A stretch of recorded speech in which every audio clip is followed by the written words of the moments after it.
ऋडमोर्हन्ताणं ऋडमो सिद्धाणं ऋडमो आयर्याणं ऋडमो वज्रायाणं ऋडमो लोये सवसाहुडम् आत्मज्ञान ही ज्ञान है, शेष सभी अज्ञान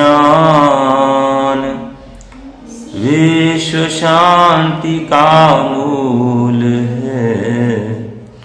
वीतराग विज्ञान वीतराग विज्ञानमय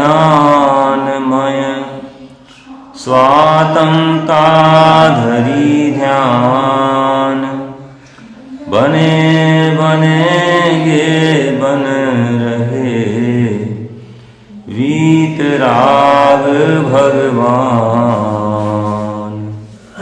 वीतराग विज्ञान ही तीन लोक में सार, वीतराग विज्ञान का घर घर होवे प्रसार। तत्व ज्ञान पाठमाला भाग 1 के अंतर्गत छठ में पंच भाव नामक पाठ के आधार से अपनी यहाँ चर्चा चल रही है। 5 प्रकार के भाव जीव के होते हैं और इसमें औपशमिक भाव, क्षायिक भाव, क्षायोपशमिक भाव और औदैहिक भाव, यहाँ तक की अपनी चर्चा पूरी हो चुकी है। आज 5वां है पारिणामिक भाव। यहाँ से अपन इस चर्चा को आगे गतिमान करते हैं। पारिणामिक भाव माने जीव का त्रैकालिक भाव। इसमें कोई किंतु परंतु के लिए कोई स्थान नहीं है, किसी की अपेक्षा नहीं है, अहेतुक, न क्षयोपशमिक न क्षायिक, मतलब ये जीव का स्वभाव भाव है, जीवत्व शक्ति है जीव की, सहज स्वभाव, उत्पाद व्यय निरपेक्ष ध्रुव एक रूप रहने वाला। उत्पाद व्यय निरपेक्ष, उत्पाद व्यय की इसमें अपेक्षा से रहित, ध्रुव जो अनचेंजेबल पार्ट है जीव का, उसको कहते हैं पारिणामिक भाव। इसमें अपन कोई वो लगाएं पारिणामिक भाव जीव का स्वभाव भाव है ना, जिसमें तर्क वगैरह कुछ भी चलेगा नहीं। जैसे नींबू का जो गुण है उसका जो स्वभाव क्या है, खटास। तो हम पूछें किसी से नींबू खट्टा क्यों है, तो है। अग्नि उष्ण स्वभाव वाली क्यों है, उसका स्वभाव है त्रैकालिक स्वभाव, इसको कहते हैं पारिणामिक भाव। जीवत्व जानना देखना, ये जीव का त्रैकालिक स्वभाव है। अब त्रैकालिक स्वभाव है, फिर इसमें भेद क्यों किए? 3 भेद है ना इसके। कौन कौन से 3 भेद हैं? क्या सूत्र क्या है इसका? जीव भव्या भव्यत्वानि च, यही है ना सूत्र। देखो आगे कहाँ लिखा है इसमें, जीव भव्या भव्यत्वानि च, ये 40 पृष्ठ पर नीचे दिया है, सूत्र संख्या 7। जीव भव्या भव्यत्वानि च, जीव भव्य अभव्य, जीवत्व भव्यत्व अभव्यत्व, 3 भेद हैं इसमें जीव की अपेक्षा से। जीवत्व तो इसका स्वभाव भाव हो गया, त्रैकालिक भाव, जिससे जीव जीता है। शक्तियां हैं ना आत्मा की 47, उसमें पहली शक्ति कौन सी? जीवत्व शक्ति। जीवत्व से ही आत्मा जीता, सदा मरता नहीं। फिर उसके बाद दूसरी शक्ति कौन सी? चिति शक्ति। चिति शक्ति से चेतन रहे या जड़ कभी होता नहीं। कितनी भी हीन दशा में चला जाए, ऐसी हीन दशा में चला जाए कि नेत्र इंद्री का विषय तो बना ही नहीं, लेकिन जो कुछ दिखता नहीं है उसमें भी अनंत जीव है। इतनी सूक्ष्म अवगाहना निगोदिया जीवों की वहाँ भी, लेकिन इसका जीवत्व तो कायम है ना, पारिणामिक भाव है। इसलिए जीवत्व को इसने छोड़ा नहीं, चाहे हाथी जैसे आकार में हो जाए, चाहे चींटी से भी छोटा हो जाए, इसका जो जीवत्व शक्ति है, जीवत्व मन, इसके जो भाव प्राण हैं उनका कभी घात नहीं होता, वह त्रैकालिक स्वभाव है। अब इसके जो 3 भाव हैं, एक तो है जीवत्व, दूसरा भव्यत्व और तीसरा अभव्यत्व। भव्यत्व का मतलब क्या है? जिस जीव में कभी न कभी रत्नत्रय प्राप्त करने की योग्यता पाई जाए उसको कहते हैं भव्यत्व, भव्य जीव है। और भव्य का आकलन कैसे किया जाता है? भव्यत्व जे भी कौन सा है? पारिणामिक भाव है भव्यत्व। कभी न कभी कालांतर में जीव तिरेगा, वर्तमान में भले ही उसके परिणाम कितने भी हीन क्यों ना हो, तत्व की बात नहीं सुहाती हो, बिल्कुल अरुचि वर्तिती हो, तो भी कालांतर में सुलटने के चांस हैं, उसमें ऐसी योग्यता है। और एक है अभव्यत्व। अभव्य जीव तो ऐसा है कि उसका कभी मोक्ष होगा ही नहीं, अनंत अनंत अनंत काल बीत जाए, कभी वो मुक्ति को वर्ण करने वाला नहीं है। यद्यपि वह निगोद से तो बाहर आ गया है, लेकिन उसमें अभव्यत्व नाम का पारिणामिक भाव है, तो उसकी मुक्ति कभी नहीं होगी। ऐसे जीव भी हैं, इसमें आप कारण लगाओ अभव्य क्यों है? अब है जो उसका पारिणामिक भाव है, उसका स्वभाव ऐसा है कि कभी तिरेगा नहीं। और एक शब्द आपने और सुना होगा, दूरान दूर भव्य। सुना है? दूरान दूर भव्य, इसका मतलब क्या है कि अनंती जीव राशि आज भी ऐसी है नित्य निगोद में, जो ना अभी तक बाहर निकली है और ना कभी निकलेगी। अब सोचो आप कितने अपन भाग्यशाली हैं, कहाँ निकल करके आज कहाँ बैठे हैं। ये तत्व की बात अपने को सुहा रही है, जच रही है, अपन इस मार्ग पर आगे बढ़ना चाहते हैं, तो फिर किससे अपन पूछें कि हम भव्य हैं कि अभव्य हैं? अपने परिणाम ही स्वयं को एक संदेश देते हैं कि हमारी गाड़ी किस मार्ग पर जा रही है।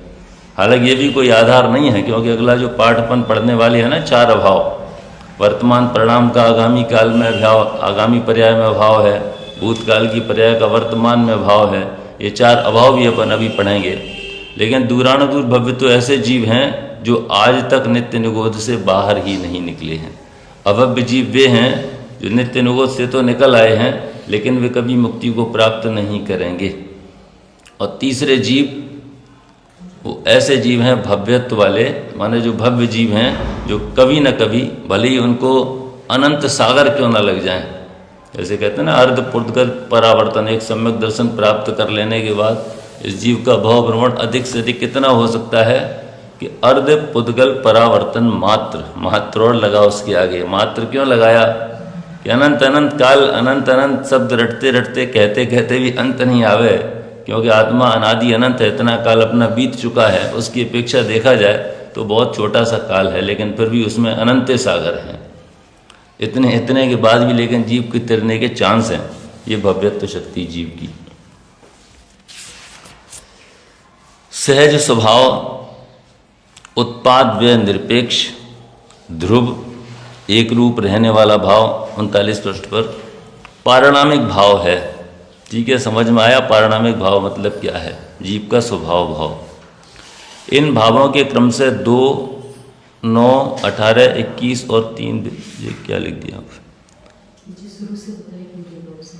हाँ, पूरे इसमें लिख दिए 2, 9, 18, 21 और 3 भेद होते हैं। पारिणामिक के तो 3 हैं। औपशमिक भाव के औपशमिक सम्यक्त्व, अच्छा आगे वाला पीछे यहाँ लिखा है, अपन ने पहले इसकी चर्चा कर ली है। औपशमिक भाव के औपशमिक सम्यक्त्व और औपशमिक चारित्र, ये 2 भेद हैं। क्षायिक भाव के केवल ज्ञान, केवल दर्शन, क्षायिक ज्ञान, क्षायिक दान, लाभ, भोग, उपभोग और क्षायिक वीर। उसके बाद क्षायिक सम्यक्त्व और क्षायिक चारित्र, ये 9 भेद हो गए। किसके? क्षायिक भाव के। फिर मिश्र भाव, उसका दूसरा नाम क्षयोपशमिक भाव, क्षय और उपशम दोनों। उपशम दशा किसमें होती है? 8 कर्मों में। 8 कर्म में उपशम किसका होता है? उपशम होता है केवल और केवल मोहनी कर्म में ही उपशम होता है। बाकी के कर्मों का क्या होता है? क्षय उपशम होता है। और क्षय उपशम तो सभी का ही है, चाहे वो कितना भी 3 इंद्री, 4 इंद्री, 2 इंद्री, ये ज्ञानावर्णी दर्शनावर्णी का क्षय उपशम तो सभी को ही है, क्योंकि क्षय उपशम के बिना कोई छद्मस है ही नहीं। तो क्षय उपशम तो सभी का है, लेकिन मोहनी कर्म जिसका उपशम हुआ है वहाँ से शुरुआत होती है धर्म की, फर्क वहाँ से पड़ता है। तो मिश्र के मति ज्ञान, श्रुति ज्ञान, अवधि ज्ञान, मनः पर्याय ज्ञान, ये 4 ज्ञान, और कुमति, कुशुत, कुअवधि, ये 3 अज्ञान। चक्षु दर्शन, अचक्षु दर्शन, अवधि दर्शन, ये 3 दर्शन। छायोपशमिक, दान, लाभ, भोग, उपभोग और वीर्य, ये 5 लब्धियाँ। लब्धि माने प्राप्ति। छायोपशमिक सम्यक्त्व, छायोपशमिक चारित्र और संयमा संयम, संयम और असंयम, इस प्रकार को 18 भेद होते हैं। औदैहिक भाव के 21 भेद हैं।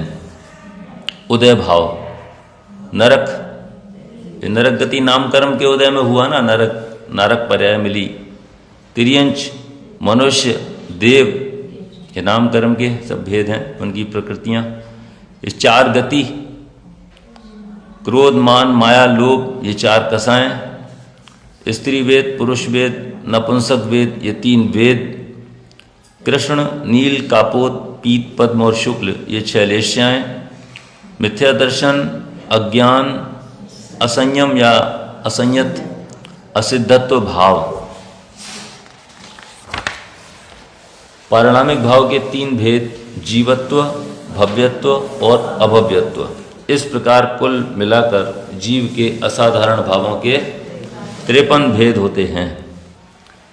अब ये प्रश्न है जिज्ञासु का कि इनके जानने से क्या लाभ है व इनसे क्या सिद्ध होता है। अपन जो 5-6 दिन से चर्चा कर रहे हैं, या अपन ने इसमें इतना टाइम स्पेंड क्यों किया, इसको जानने से हमें क्या लाभ है। प्रवचनकार, पारिणामिक भाव से यह सिद्ध होता है कि जीव अनादि अनंत, जीव अनादि अनंत, अनादि अनंत में बहुत गहराई है। अब हम बुजुर्ग हो गए हैं, अब हमारी इंद्रियां काम नहीं करती हैं, अब तो हम पके पान हैं, अब तो बस मेरा थोड़े दिन का ही है भैया, अब तो जब भगवान उठा ले कब सुन ले, कब चले जाएं। कौन? शरीर की जो भी अवस्थाएं हो रही हैं उसमें भेद विज्ञान की बहुत ज़रूरत है अपने को, बहुत ज़्यादा, थोड़ी बहुत नहीं, बहुत कर्रा वाला पुरुषार्थ चाहिए। हल्के पुरुषार्थ का काम नहीं है, क्योंकि अनादि से लेकर के बहुत बहुत लंबा अनंत अनंत काल अपना बीत गया है इस पर्याय में एकत्व बुद्धि करते करते। शरीर में जो शरीर मिलता है, अभी देखो किसी का मरण होता है यहाँ तो रोवा चिल्ली मची है, और कदाचित वो अच्छे परिणामों से स्वर्ग सिधार गया हो तो देखना ही पसंद नहीं करे नीचे क्या वातावरण। यहाँ रो रहे अपन, आंसू बहा रहे, वो मस्त हो जाए अपनी दुनिया में देवांगनाओं के साथ में, कैसी विचित्र दशा है। और कदाचित सोचो जरा, अब वो बन गया व्यंतर इत्यादि राक्षस, जो भी बन गया, मान लो चलो कभी काम निर्जरा करे, भवनत्रिक में सुरतन धरे, अब वो आ जा भाई साहब, तो फिर आप भूत उतरवाने चले जाओ। आ गए पिताजी की छाया ऊपर आ गई, क्या होता नहीं क्या ऐसा, देखो आ जा रागादि बस संस्कार बस आ जा नीचे, तो फिर वो पिताजी जिनके आप डेली सुबह शाम पैर छूते थे, उनकी सेवा शुश्रूषा करते थे, उन्हें भगाने की सोचो भैया इनको उतारो, भूत उतारो, भूत आते हैं इनके। दशा देखो संसार की है क्या, कहाँ अपना एकत्व है, क्या दशा है। कितने कितने तो उदाहरण वर्तमान योग में आते हैं, क्या क्या बन गया, फिर उसको ही देखो बाहर निकालते हैं, नहीं निकालते अपन। सोचो जरा, कल्पना करो, अपन टेढ़े मेढ़े परिणामों से घर में चूहा बन गए, और अजैन के घर में बन गए तो फिर चूहा हमारी दवाई निश्चित ला करके तुमको खिलाएगा, या फिर पिंजड़े में बंद करके छोड़ देगा, फिर चील के हुए खाएंगे, तुम्हें क्या होगा। ऐसी हीन दशा में अपन कैसे अपना कल्याण कर सकते, कितनी तो वेदना होती होगी। नाना प्रकार के चित्र आप लोग बनाया करें, हम हिरण बने हैं और शेर हमारी गर्दन को अपने जबड़ों में जकड़े हुए है। सोचो उस समय क्या भेद विज्ञान इतना हमारा दृढ़ होगा कि मैं शरीर से भिन्न आत्मा हूँ। आज ये बीज अपन ने नहीं बोए तो अपन कहाँ किस पर्याय में अपने को स्थिरता प्रदान करेंगे, ये विचार कर लेना चाहिए। आज अपने पास सर्व प्रकार से अनुकूल अवसर है चैतन्य में से शांति प्रकट करने का।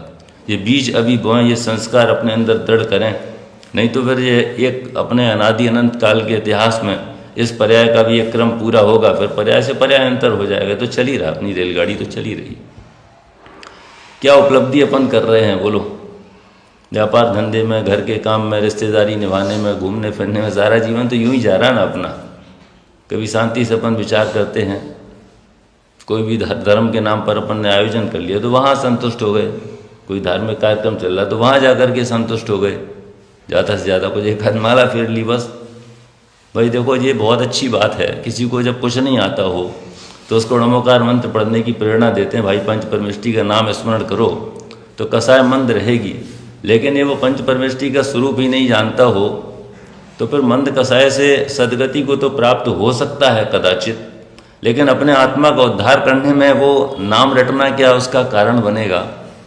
जब तक हम समझे नहीं अनंत भगवान का स्वरूप और ऐसा ही स्वरूप मेरा है, उन्होंने क्या पुरुषार्थ किया, वे भी कैसी कैसी हीन पर्याय में रहे, कहाँ से कहाँ निकल करके आए, उन्होंने किया क्या, आखिर मुक्ति का मार्ग क्या है, सुखी होने का मार्ग क्या है। जब तक हम इसको समझे नहीं तब तक वास्तव में तो कुछ उपयोगिता इस मनुष्य पर्याय की क्या जैन कुल जिनवाणी की भी नहीं है, जब तक अपने अंदर उस प्रकार का कार्य प्रारंभ ना हो। पारिणामिक भाव से सिद्ध होता है कि जीवन आदि अनंत है, अजन्मा हूँ मैं बस। जिस दिन अपना जन्मदिन आए बार बार माला फेरो, मैं जन्म मरण से रहित अनादि अनंत ध्रुव त्रैकालिक तत्व हूँ। मैं जन्मता नहीं, मैं मरता नहीं, मैं 25 साल का नहीं, मैं 50 साल का नहीं, मैं तो अनादि अनंत हूँ। किसका जन्मदिन मनाना है? अनंत काल से जो जन्म मरण की परंपरा चल रही है उसको पुष्ट करने रूप ग्रहित मिथ्यात्व का पोषण करना है या उस मान्यता पर प्रहार करना है? करना क्या है? कि केक काटना है कि बैलून लगाने हैं? क्या करना है बोलो जरा, विचार करो भैया। वैराग्य दिवस है जन्म दिवस तो अंजलि जल सम जवानी क्षीण होती जा रही, प्रति एक पल जर जर जरा नजदीक आती जा रही। काल की काली घटा प्रति एक क्षण मणरा रही, किंतु पल पल विषय तृष्णा तरुण होती जा। 5 इंद्रिय के विषय वो देखो तो सही, थोड़ा और कर लें, थोड़ा और कर लें। है किसी की रिटायरमेंट की एज जरा बताना? सरकार ने तो घोषणा कर दी, हम कब घोषणा करें, कब निवृत्त होंगे बोलो, कब छूटेंगे? और इन परिणामों में हम यहाँ से चले जाएंगे तो कहाँ गिरेंगे इन अधूरे कार्यों को छोड़ करके। आज हमारे सबके काम अधूरे पड़े हैं, अभी थोड़ा देखो 2-4 साल का काम और उसके बाद फिर हमें लगना तो इसी काम में ही है। अरे कल की खबर है भाई, भेद विज्ञान के लिए कौन से मुहूर्त की आवश्यकता है? प्रत्येक कार्य समय पर करें, लेकिन भेद विज्ञान हर समय करें। कि हम नहा रहे थे, अब नहाते समय की आयु पूर्ण नहीं हो सकती। कितने लोग ऐसे हैं बाथरूम तोड़ करके जिनको निकाला गया नहाते नहाते ही प्राणांत हो गया। गए तो बैठे बैठे रह गए, अरे अभी सुबह सही थे, बिल्कुल बैठे ही थे, अभी हमसे बातें ही कर रहे, लुढ़क गए। हर समय सावधान रहने की आवश्यकता है, भयभीत नहीं रहे मैं मर जाऊंगा, मैं मरने वाला नहीं, मैं मरता ही नहीं, मैं तो वो तत्व हूँ जो अनादि अनंत अजर अमर तत्व। ऐसा पारिणामिक भाव अपने बराबर ख्याल में रहना चाहिए। मैं जीवत्व शक्ति से जीता हूँ, चैतन्य हमारा प्राण है, चैतन्य प्राण से जीवित नित, आयुबल श्वासोच्छ्वास नहीं हूँ आयु रहित, शिव अजर अमर, ऐसा लिखा ना भजन पंडित साहब ने। अनादि अनंत एक, अकेला हूँ भैया, पत्नी बच्चे सब झमेला मेला सब यहीं का है भैया। किसको साधना है, क्या करना है? एक को साधना, एक देखिए, एक जानिए, रम रहिए एक थौर, एक में करो अपनी शुद्ध। कोई मलिनता नहीं हमारे स्वभाव में, द्रव्य स्वभाव हमारा बिल्कुल परम पवित्र है। चैतन्य स्वभावी हूँ, चेतना स्वभावी। दूसरा, औदैहिक भाव का स्वरूप जानने से यह पता चलता है कि जीव अनादि अनंत शुद्ध चैतन्य स्वभावी होने पर भी, ऐसा तो इसका पारिणामिक भाव, पर उसकी अवस्था में विकार है। विकार किस में है? जो को अपन इतना पढ़ के आए हैं तो कहीं ना कहीं अपने को याद नहीं आ रही हैं। विकार किस में है? उसकी अवस्था में है। वो है ना पूजन सीमंदर भगवान की, कांटों सी पैदा हो जाती, कहाँ? चैतन्य सदन के आंगन में, चंचल छाया की माया सी, घटती क्षण में बढ़ती क्षण में। और धूप वाला तो बड़ा जोरदार है, यह धूम घूम री खा खा कर उड़ रहा गगन की गलियों में।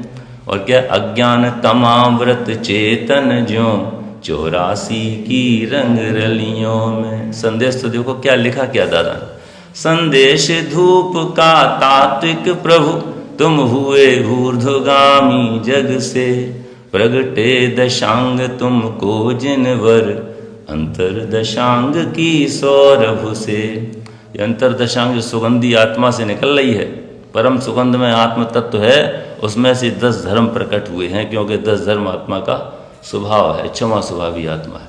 क्या तात्विक संदेश है? जैसे धुआं घूम घूम करके कहाँ उड़ रहा है? ऊपर। वैसे अज्ञान दशा में हम भी इन 4 गति 84 लाख योनियों में घूम घूम करके इधर से उधर, इधर से उधर, उधर से इधर, ये फुटबॉल तरीके अपन ठोकरें खाते खाते अघा नहीं रहे हैं अभी तक। संदेश तो धूप का तात्विक क्या है, वहाँ से भी तत्व निकाल लिया भाई।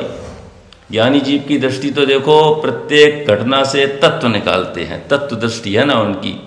ये धूप का संदेश क्या है भैया? ऊर्ध्वगामी जगत से ऊपर उठ जाओ, यहाँ रहने जैसा नहीं है। भगवान मुनि अवस्था से जब बिल्कुल परिपूर्ण लीनता की उन्होंने 1 मुहूर्त तक, तो 500 धनुष ऊपर चले गए। अरंत दशा में, संसार दशा में इतने ऊपर उठ गए। जब अरंत अवस्था का काल हुआ तो एक समय लोका गिर जाए स्थिर होता, वहाँ स्थिर हो गए जाकर के।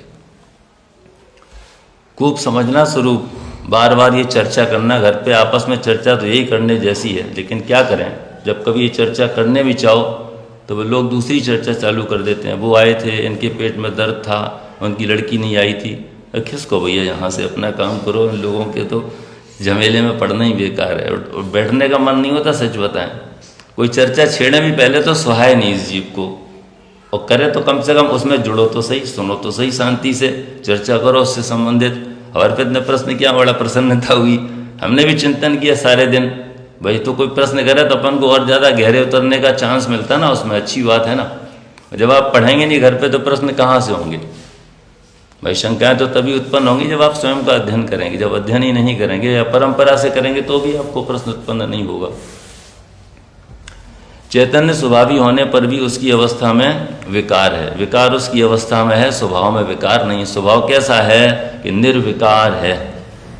जड़ कर्म के साथ उसका अनादिकालीन संबंध है। कौन सा? एक क्षेत्रावगाह संबंध।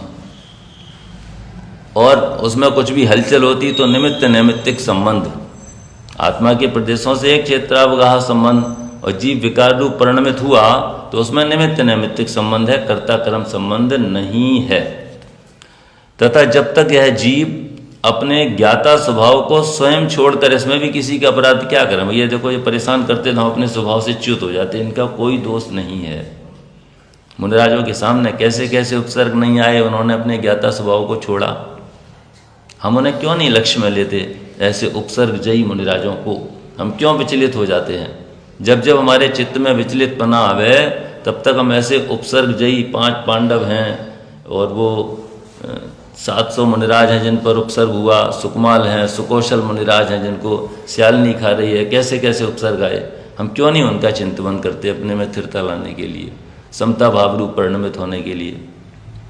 जब तक यह जीव अपने ज्ञाता स्वभाव को स्वयं छोड़कर, स्वयं भूला, स्वयं को भूला और स्वयं से भूला, स्वयं को स्वयं से जानेगा, काम स्वयं में होगा, स्वयं के लिए होगा, दूसरे के लिए हो, उसके निमित्त बने तो अलग बात है। वो सारा काम अपने लिए है। जो भी आनंद खिलेगा वो अपने स्वयं के चैतन्य रूपी विशाल वन में ही खिलने वाला है। ज्ञाता स्वभाव को स्वयं छोड़कर जड़ कर्म की ओर झुकाव करता है ना। एक एक पूजा की पंक्ति इसमें कैसी फिट बैठती है।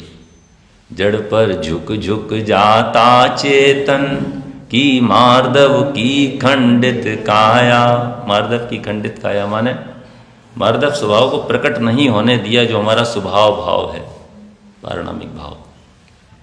जड़ कर्म की ओर झुकाव करता है, तब तक विकार उत्पन्न होता रहता है।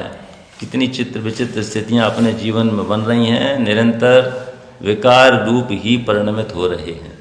धर्म ध्यान तो होगा कैसे जब धर्मी की हमको पहचान नहीं, तो धर्म ध्यान का तो सवाल नहीं। तो होगा क्या कि शुभ अशुभ आर्थ रौद्र 24 घंटे यही चलता है अपना। जब मंद कसाय रूप अपना परिणमन चलता है तो हम इस भ्रम में आ जाते हैं कि हम धर्म कर रहे हैं, और यहाँ हमारी बहुत प्रगाढ़ संतुष्टि है। हम धर्मात्मा हो गए, हमने तो इतना पढ़ लिया, हमने तो इतना याद कर लिया, हमके तो तत्व समझ में आ गया। अरे समझ करके उस योग्य पुरुषार्थ अपना चालू हुआ कि नहीं हुआ उस दिशा में?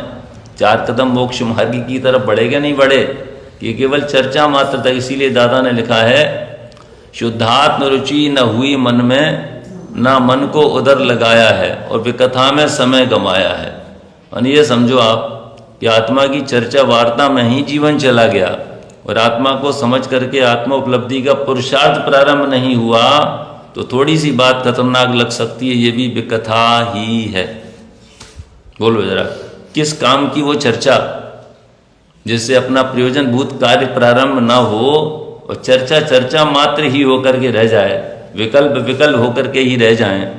इसलिए पंडित साहब ने लिख दिया, श्री देव शास्त्र गुरुवर सदैव परिणति में आदर्श हो। भैया मेरी प्रत्येक अवस्था में, प्रत्येक पर्याय में आप आदर्श हो, आप हमारे मस्तक पर विराजमान रहो, ताकि हम बिल्कुल सही में तो सही दिशा में आगे बढ़ते जाएं।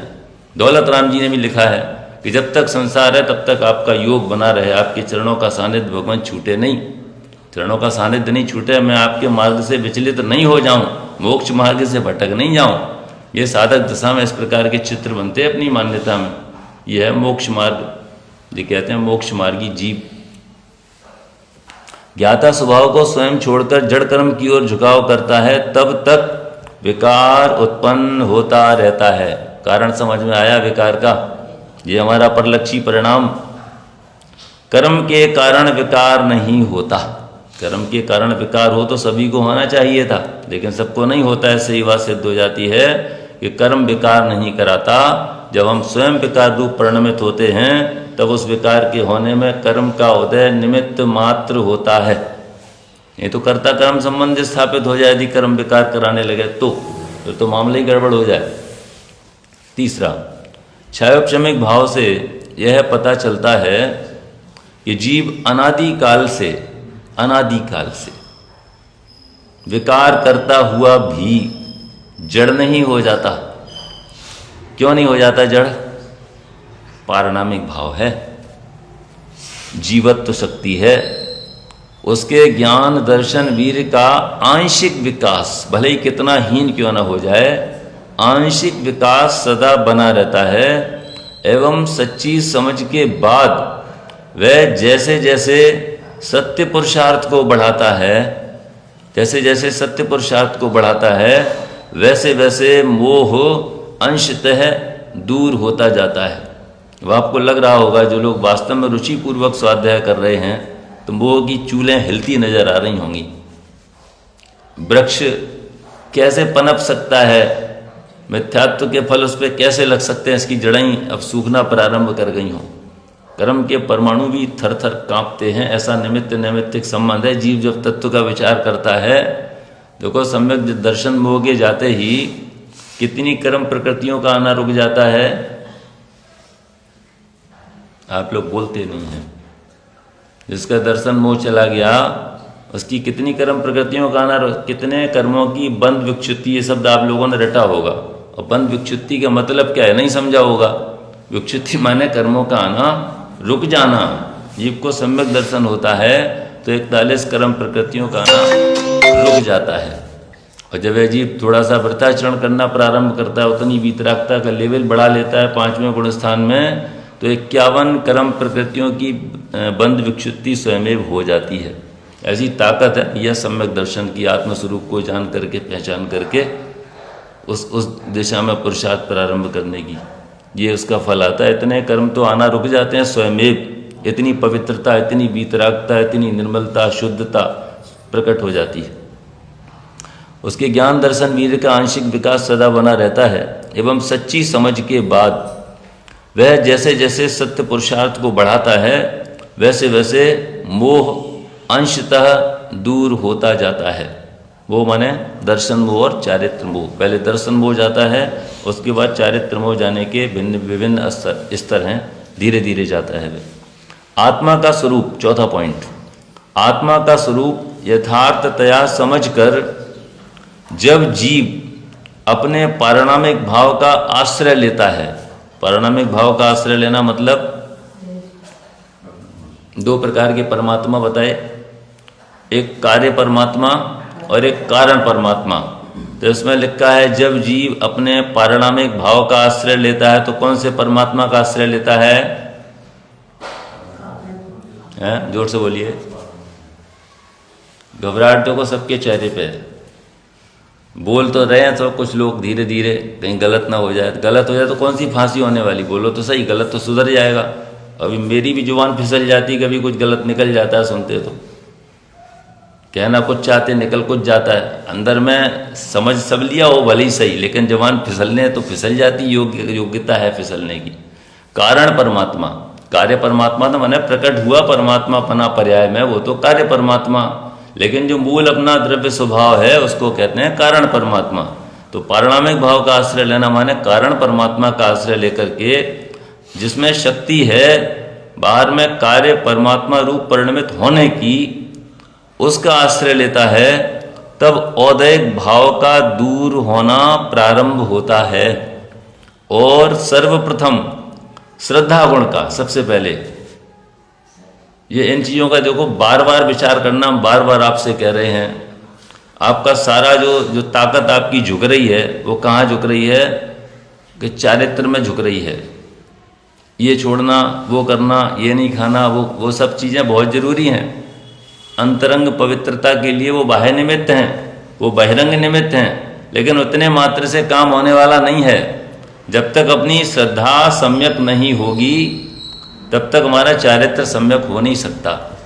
श्रद्धा इंजन है मोक्ष मार्ग का, और बाकी सब पीछे बोगियां हैं।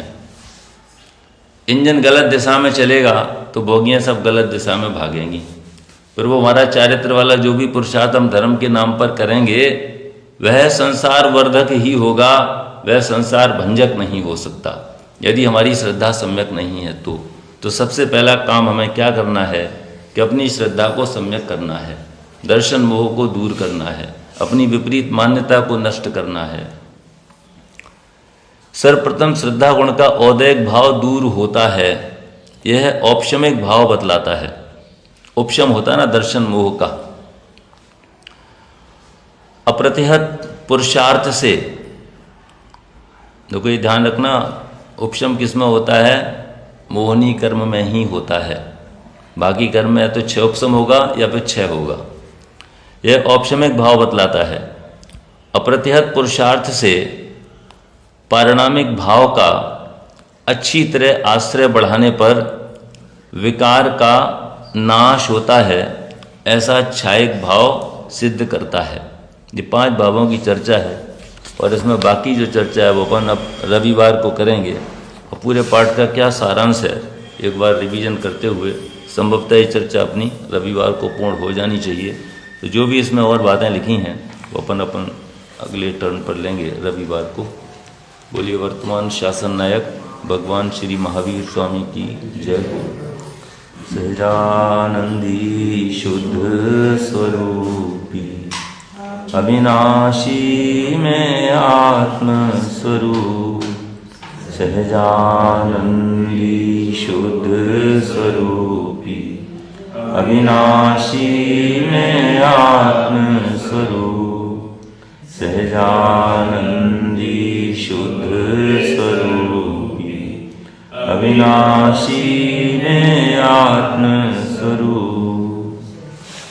निज निधि निज में बताई, यह अनंत उपकार है, उसके लिए निर्वाण मांगो, वंदना शत बार